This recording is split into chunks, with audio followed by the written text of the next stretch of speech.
أعوذ بالله من الشيطان الرجيم بسم الله الرحمن الرحيم ربي اشرح لي صدري ويسر لي أمري واحلل عقدة من لساني يفقهوا قولي ربي يسر ولا تعسر وتمم بالخير السلام علیکم ورحمۃ اللہ وبرکاتہ۔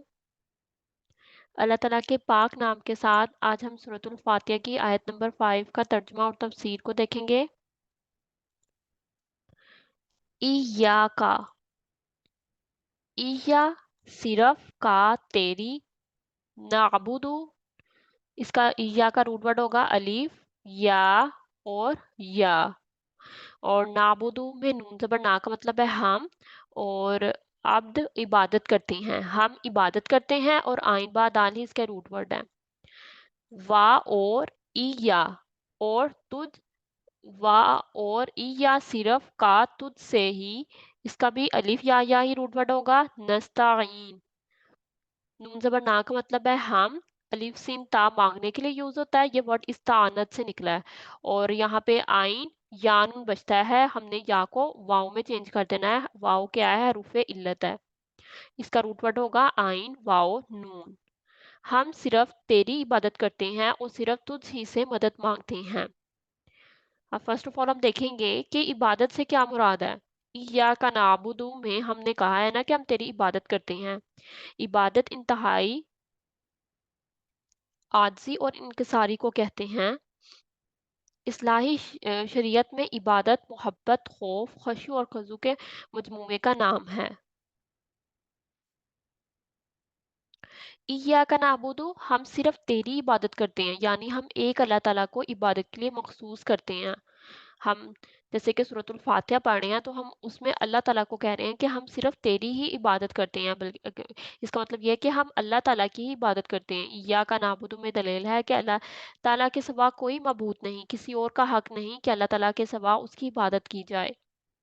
عبادت صرف اللہ تعالیٰ کا حق ہے، کیونکہ اس نے ہمیں پیدا کیا ہے، ہمیں تمام نعمتیں اس نے عطا کی ہیں، زندگی اور موت کے سارے اختیارات اسی کے قبضے میں ہیں، اس لیے اس کا حق ہے زندگی کو اس کی مرضی کے مطابق گزارا جائے۔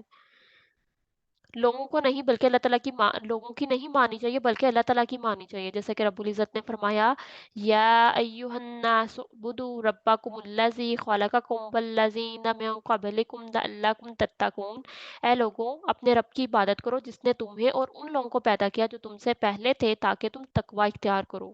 یہ سورۃ البقرہ کی آیت نمبر 21 ہے۔ اسی طرح نبی کریم صلی اللہ علیہ وآلہ وسلم نے فرمایا اللہ تعالیٰ کا بندوں پر حق یہ ہے کہ بندے اس کی عبادت کریں اور کسی چیز کو بھی اس کا شریک نہ بنائیں، اور بندوں کا حق اللہ تعالیٰ پر یہ ہے کہ جب وہ اللہ تعالیٰ کا حق ادا کریں تو وہ انہیں عذاب نہ دے۔ یہ بخاری کی حدیث ہے 6500۔ اللہ تعالیٰ اور بندے کے درمیان استعانت کے رشتے کی وضاحت کیجیے۔ جیسا کہ ہم نے کہا تھا اور ہم تجھ سے ہی مدد مانگتے ہیں۔ اب ہم دیکھتے ہیں استعانت کا مطلب کیا ہے۔ استعانت کا مطلب ہے، شرع اسلام میں استعانت کا مطلب ہے ہر طرح کی عبادت اور ہر کام میں اللہ تعالیٰ کی توفیق اور مدد مانگنا، اور صرف تجھ ہی سے مدد مانگتے ہیں، یعنی ہم ایک اللہ تعالیٰ ہی سے مدد مانگتے ہیں، استعانت کو اسی لیے محفوظ کرتے ہیں۔ بس نجات کا راستہ یہی ہے کہ عبادت صرف ایک اللہ تعالیٰ کی جائے اور مدد بھی اسی سے ہی مانگی جائے۔ سیدنا ابن عباس رضی اللہ تعالیٰ عنہ فرماتے ہیں وَإِيَّاكَ نَسْتَعِينُ سے مراد یہ ہے کہ ہم تیری اطاعت اور اپنے تمام کاموں میں تجھ ہی سے مدد مانگتے ہیں۔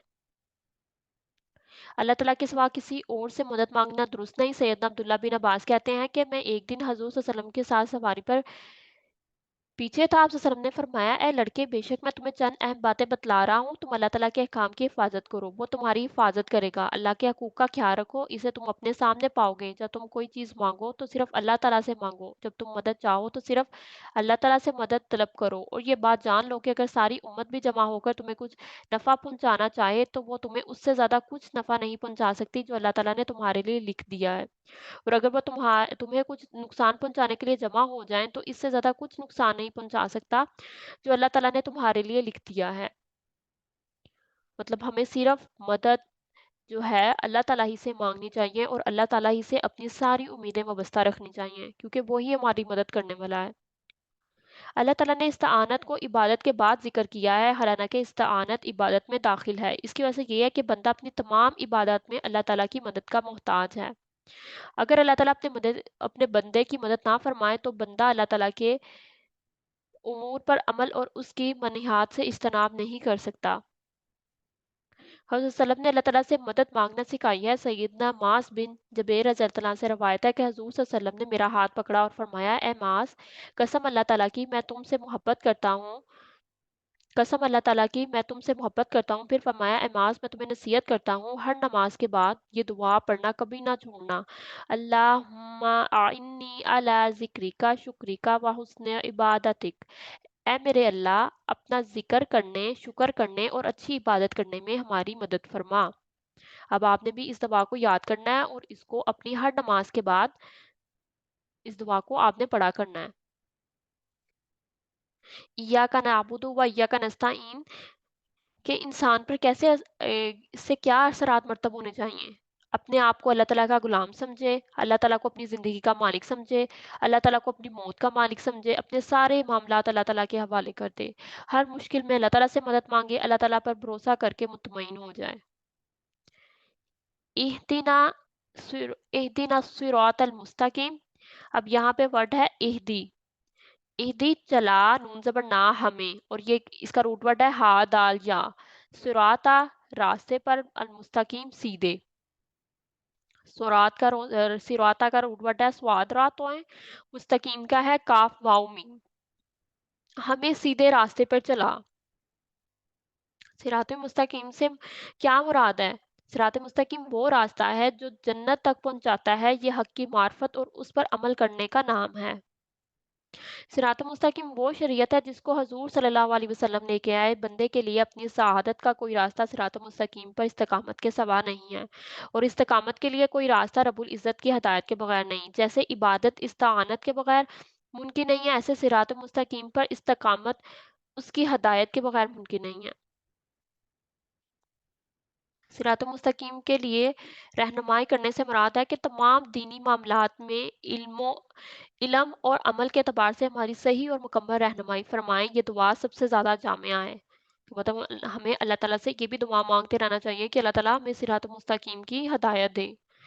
انسان پر واجب ہے کہ اپنی ہر رکعت میں اس کے ذریعے اللہ تعالیٰ سے دعا مانگے، کیونکہ وہ اس کا ضرورت مند ہے۔ یہ سورۃ ال عمران کی آیت نمبر 101 ہے۔ جو اللہ تعالیٰ کے دین کو مضبوطی سے پکڑے گا تو یقیناً وہ سیدھے راستے کی طرف ہدایت دیا گیا۔ حضرت صلی اللہ علیہ وسلم نے ایک اور دعا سکھائی ہے، اللہم ثبتنی وجعلنی ہدیا مہدیا۔ اے اللہ، مجھے ثابت قدم رکھ اور مجھے ہدایت یافتہ اور ہدایت دینے والا بنا دے، آمین۔ بخاری کی حدیث ہے 161 والیوم 6۔ اسی طرح نبی کریم صلی اللہ علیہ وسلم دعا مانگا کرتے تھے، اللہم الہمنی رشدی وعزنی من شر نفسی۔ اے اللہ، میرے دل میں میری ہدایت ڈال دیجئے اور مجھے میرے نفس کی برائی سے بچا لیجئے۔ یہ مسند احمد کی حدیث ہے 444 والیوم 3 ہے۔ سیدنا عبداللہ بن مسعود رضی اللہ تعالیٰ عنہ سے روایت ہے کہ حضور صلی اللہ علیہ وسلم نے ہمارے لیے ایک خط کھینچا، پھر فرمایا یہ اللہ تعالیٰ کا راستہ ہے، پھر اس کے دائیں اور بائیں چند خطوط کھینچے اور فرمایا یہ شیطان کے راستے ہیں، ان میں سے ہر ایک راستے پر ایک شیطان ہے جو اپنی طرف بلا رہا ہے۔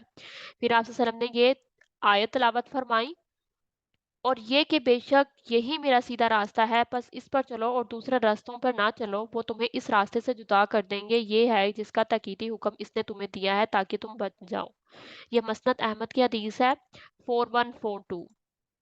اللہ تعالیٰ سے دعا ہے کہ ہمیں سیدھے راستے پر چلا دے، آمین۔ یا الہی، ہمارے دلی شوق اور جذبوں کی دوڑ میں آپ کے ہاتھ میں، آپ ہماری رہنمائی فرمائیں، ہمیں ایسے شوق پر بھی اختیار نہیں جب تک آپ کی مدد شامل نہ ہو، ہمارے جذبوں میں بھی وسعت نہیں آتی، اس لیے ہمیں سیدھے راستے پر چلنے کا ذوق اور شوق عطا فرما دیجیے، آمین۔